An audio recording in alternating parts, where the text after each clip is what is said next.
Hello and good morning, Steve. How are you doing today? Hello, Arrow. I'm doing good. How are you? Absolutely fantastic. I'll tell you, when you team up with National Geographic Kids, you not only make me feel like a kid, but you educate me as an adult. Because what you've got in this book here is stuff nobody's ever talked about. I never even thought about the stuff in this until right now. Well, that's what we're excited about with the book, because it's fun. This book, I think it's engaging, but it's also educational, and my role on it was to check the facts, make sure the science was right, and I think that's something Nat Geo does uniquely well, and I hope the book really does help people envision what it was like to be back in the age of dinosaurs. You know, I had one of those little kid moments when you were talking about you better like the taste of insects, and I'm going, oh, come on, but it's the truth. I mean, you definitely had to get your protein from somewhere.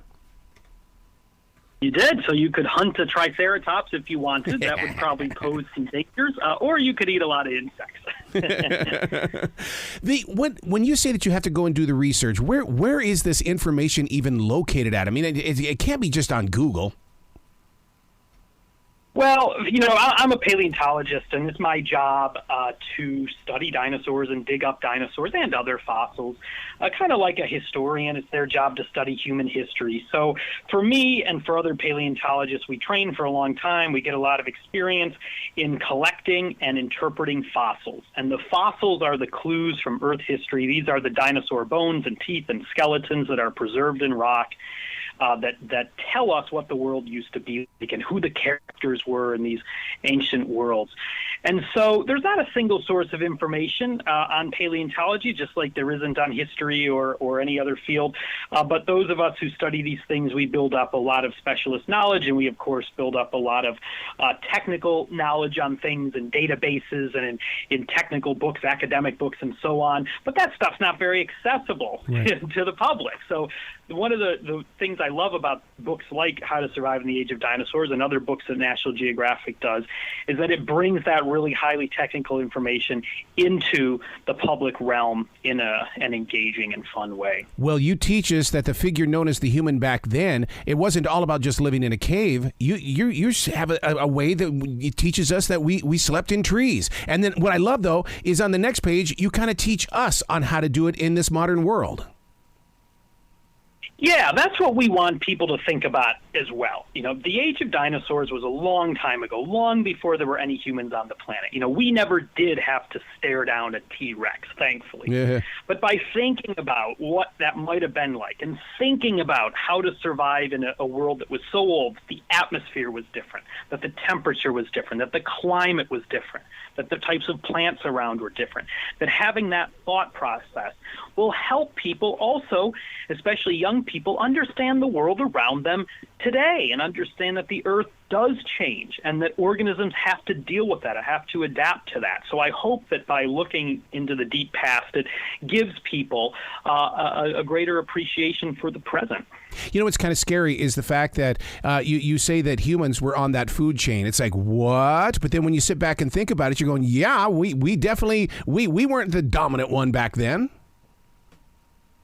No, I mean, humans, you know, our species has only been around for a few 100,000 years. Wow. And before then, there were actually other species of humans, which were our cousins and ancestors, but they haven't been around for that long. And, you know, the age of dinosaurs was millions and millions and millions of years ago, and we had mammal ancestors that lived with the dinosaurs. You know, we had actual ancestors that did have to survive underfoot of T-Rex. And I think that's a fascinating thing to think about. And of course, those ancestors had to endure the asteroid that killed off the dinosaurs. So I think by looking back at the age of dinosaurs, we're not just looking at an alien world, but we're looking at the roots of our world today. Mm-hmm. We're looking at our deepest history.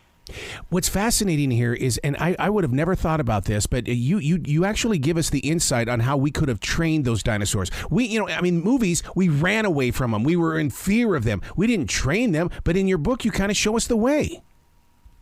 It's funny, and I know this is going to strike some people as really weird, and it's similar in some ways to the storyline in the recent Jurassic World films, where Chris Pratt's character is training, almost domesticating some of these raptor dinosaurs. And that seems nuts, right? Like training a velociraptor. But let's think about it. What's a dog? A dog is a wolf, basically, that humans thousands of years ago domesticated. They made it docile. They turned it from something that was a fierce predator of ours into a companion. And so more than 25 times humans have taken a wild animal and domesticated it. A chicken is another example of that. And birds are actually dinosaurs. Birds evolved from dinosaurs. They are part of the dinosaur family tree. The raptor dinosaurs were the ancestors of today's birds. So in that sense, humans have already domesticated some dinosaurs. So I think if we lived back in the Jurassic period, there would have been dinosaurs around that we could have domesticated and used to our own advantage. Dinosaurs weren't the only dangers that the human back then, the Neanderthals, were facing. I mean, I never even thought about this, and we deal with this all the time, even today. Volcanoes. Yes, and volcanoes are nasty. I mean, volcanoes can be very destructive. You think of some of the eruptions like Mount St. Helens or Pinatubo, ones that humans have witnessed very recently. People die. It destroys communities.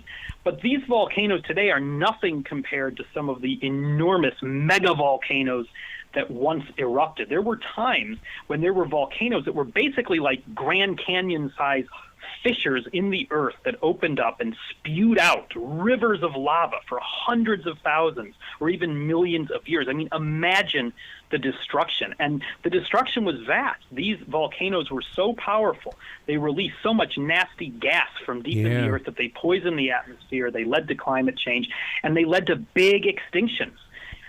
Were a huge percentage. So one of these extinctions, up to 95% of all species died because of these volcanoes. So imagine and just be thankful that humans have never had to endure this.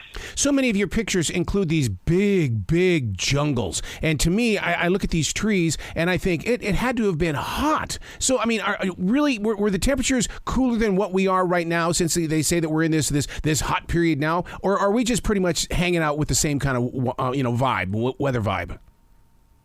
The temperatures today are quite different than they were during the age of dinosaurs. Okay. On the whole, the age of dinosaurs was warmer than today. There were no ice caps at the poles. There were no big glaciers. There was more carbon dioxide in the atmosphere, more greenhouse gas. And so, in general, the world was much warmer. So that's interesting, right? Because our world is changing today. The climates are changing today. So by studying dinosaurs, by looking back into the past, we can actually understand what the world was like when it was warmer. That's valuable information for us. To a lot of the younger kids, Generation Z as well as this new Alpha generation, they can't survive without their internet. I mean, I can't imagine them stepping back into a dinosaur world. You know what? There you go. See, we didn't cover that in the book, of course, but you're right. The many different technologies and trappings of modern society, if anything, might make us more vulnerable if we went back in time and we all of a sudden didn't have our phone to pull out a map to see which route we should take to best move away from the T-Rex nursery or whatever, So I think we would have to go back to nature, and that's something that a lot of us are not used to. And that's a fun thing to think about. Oh, yeah, because I'm an RVer, and I depend, whatever campground I'm going to, I better have internet so I can have, so I can do what I need to do with my internet.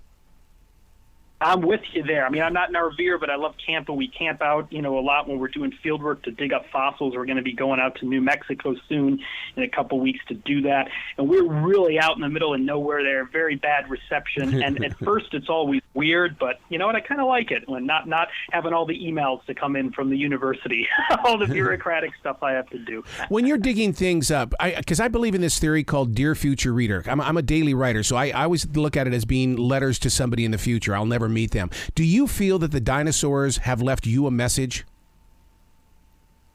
Yes, they have, through the fossils. Yes. Through the fossils we find.